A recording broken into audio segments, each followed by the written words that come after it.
क्या आप भी और लोगों की तरह से ठगा हुआ महसूस कर रहे हैं? क्या आपको लगता है कि आपको गलत एडवाइस कर दी गई? क्या आपने टीवी चैनल देख के और इन्वेस्ट कर दिया और उसके या यूट्यूबर या किसी इन्फ्लुएंसर के कहने में आके आपने शेयर में इन्वेस्ट किया और आज आप अपने को ठगा हुआ या आपको लूटा हुआ महसूस कर रहे हैं और आपका स्टॉक 50% से भी ज़्यादा गिर गया, या आपको लगता है कि आपने किसी चोर कंपनी में पैसा लगा दिया है? तो आपको मैं बता दूं कि बाज़ार अभी बेरिश मोड में है, जो मैं पीछे काफ़ी टाइम से आपको बोलता आ रहा हूं। तो आपने अगर वो गलती की है तो अब आपको करना क्या है? करने के लिए बहुत सारे तरीके हो सकते हैं कि आपको अपने को ना तो वो अगर स्टॉक बेचते हैं तो आपको शिफ्ट करना पड़ेगा, आपको हल्की कंपनी को छोड़ के एक पोटेंशियल कंपनी में इन्वेस्ट करने की एक ऑप्शन हो सकती है। अब मैं आपको दूसरी चीज़ कहना चाहता हूँ कि आज बाज़ार अपने हाई से तकरीबन 15% डाउन हो चुका है। 86,000 का सेंसेक्स आज 74,000 72,000 पे आता है, तो हम 86,000 पे लेने के लिए बहुत कंफर्टेबली बाई कर रहे थे और आज हम 74,000 पे 72,000 के पे सेंसेक्स पे हम लोग लेने से डर रहे हैं। लेकिन मैं आपको बता दूं कि लक्ष्मी जी और सरस्वती जी का मेल ही आपको पैसा कमा के देता है। यदि आपने सरस्वती जी की पूजा की और सरस्वती जी के बताए रास्ते पे अपने ज्ञान अर्जित किया, नॉलेज अर्जित की और सीखा, और सीखने के बाद जब आप कमाने जाते हैं तो आपको पैसे की प्राप्ति ज़्यादा होती है। आप आईटी के बिज़नेस में देख सकते हैं, आईटी के लोगों को, बच्चों को देख सकते हैं जो बहुत अच्छी मेहनत करते हैं और एक नया टैलेंट वो सीखते हैं, उसके बाद में वो एक अच्छी सैलरी या अच्छा बिजनेस कर पाते हैं। ऐसे ही हम बात कहें कि आपने किसी इन्फ्लुएंसर के कहने पे या कहने पे बाज़ार में इन्वेस्ट किया, तो आपको सबसे पहले, जो मैं हर वीडियो में ही यही बोलता हूँ कि आपको ब्याज का पैसा या उधार पैसा लेके मार्केट में नहीं लगाना है। अब नहीं लगाना है तो आप अपना रिस्क को मैनेज करते हुए ही पैसा लगाते हैं। इसके बाद हम कह सकते हैं कि क्या बाज़ार में अब हो क्या रहा है? हो ये रहा है कि बाज़ार गिर इसलिए रहा है कि उसके बहुत सारे रीज़न आपको मैं बताता भी रहता हूँ और आप सुनते भी हैं। तो सबसे मेन रीज़न क्या है कि इंडिया का बाज़ार थोड़ा एक्सपेंसिव हो गया था, अब वो करेक्ट हुआ है 10 से 15%, और 10 से 15 में और 5-7-10% और करेक्ट होने की कैपेबिलिटी रखता है, क्योंकि एफआईज लगातार सेल कर रहे हैं। अभी क्या इंडिया की ग्रोथ स्टोरी या इंडिया के स्ट्रक्चर के अंदर कोई ऐसा चेंज आया है कि उनका इंडिया की जो ग्रोथ स्टोरी क्या माइनस हो गई है, मंदी बंद हो रही है? तो ऐसा कुछ भी नहीं है बॉस।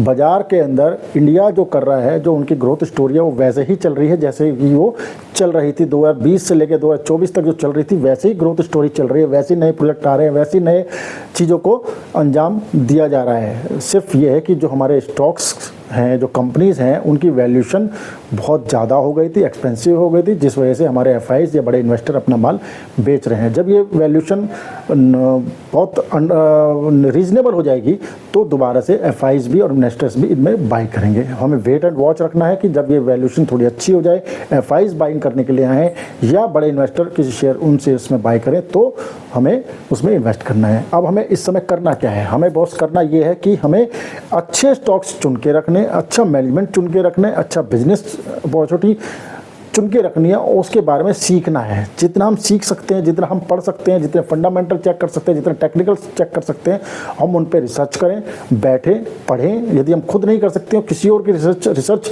डॉक्यूमेंट को हम पढ़ सकते हैं। उस कंपनी के बारे में डिटेल्स उनकी वेबसाइट पे होती है, उस डिटेल्स को केवल उस पर विश्वास ना करें बल्कि उसके बारे में एनालिसिस करें, सेल्फ एनालिसिस करें, एक कॉमन सेंस लगाएं कि ये जो डाटा हमें दिखाया जा रहा है, क्या ये डाटा सही है या नहीं है। बहुत सारी चीज़ें हम कह सकते हैं। अगर कोई दुकानदार हो और कोई, मैं मानता हूँ कोई भी रिटेल स्टोर होता है और उसको ये कहे कि मेरी सेल बहुत ज़बरदस्त है और मेरे प्रॉफिट्स ये हैं, ऐसे वैसे, तो हम उनकी बिलिंग डिटेल से हम पता लगा सकते हैं कि ये जो बिलिंग का डाटा दे रहे हैं, ये बिलिंग का डाटा ठीक है या नहीं है, कि आप उसने कितने पोस्ट मशीन से स्वैप किया, कितनी उसने बिलिंग की, और उनकी परचेजिंग कैपेसिटी क्या है। आपकी परचेजिंग कैपेसिटी बड़ी नहीं और सेल कैपेसिटी आपकी ज़्यादा बढ़ जाती है, तो इसमें भी मिसमैच होने से भी कंपनी झूठ बोल रही है, इस चीज़ का हमें पता चलता है। हम और भी कई तरीके से कह सकते हैं कि भाई एफआईज नहीं कर रहे हैं, चाइना का बाज़ार सस्ता है तो वहाँ पैसा जा रहा है। हाँ, जा रहा है। रीज़न तो बहुत सारे हो सकते हैं, बहुत, हर आदमी अपने तरीके से रीजन्स को आपको बताएगा और आगे भी रीजन्स बताए जाएंगे। अभी जो खबर आई एसआईपी कट हुई, डीमैट अकाउंट बंद हुए, ये तो होगा बहुत से, तो हर बार होता है। जैसे आपने कहावत सुनी है कि जब कबूतर जो होते हैं और कहीं पे उनको दाना मिलता है तो एक एक कबूतर आके उस दाने को चुगता है, और फिर पहले एक कबूतर आएगा, फिर 2 आएंगे, फिर 4 होंगे, फिर 6 होंगे, फिर 8, फिर 10, बहुत सारे कबूतर आके उस दाने को चुगते हैं छत पे से। और जैसे ही कोई बिल्ली या कोई जानवर आता है उनको पकड़ने के लिए तो सारे कबूतर एक साथ उड़ जाते हैं। तो हम जो छोटे इन्वेस्टर होता है, पब्लिक होती है, वो एक कबूतर की तरह से है, वो एक एक करके शेयर में घुसती है और फिर बहुत सारे लोग उस शेयर में घुस जाते हैं, और उसके बाद में उनको शेयर डंप करके कंपनी जब डंप करती है तो फिर वो सारे एक साथ उस कंपनी के शेयर को बेच के बाहर हो जाते हैं। तो आपको बेच के बाहर नहीं होना है और ये मान के करना है कि कंपनी का एनालिसिस अपने माइंड में ज़रूर रखना है और अपने को बचा के रखना है। हम कह सकते हैं कि अभी हम और क्या करें। मैं तो यही कहूँगा कि आप एनालिसिस करते रहें, रिसर्च करते रहें, फंडामेंटल पढ़ते रहें, और कंपनी के डिटेल्स, जिस कंपनी के बारे में आप करने जा रहे हैं, किसी डिटेल लेने की समझने की ज़रूरत नहीं है। मैं कहूँ कि मैं आपको कोई डाटा देता हूँ और उस डाटा को आपको रीचेक जरूर करना है। रीचेक नहीं करेंगे तो वो अंधविश्वास वाली बात हो जाती है कि आपने अंधविश्वास किया, नॉलेज किया, फिर बाद में कल को नुकसान हो।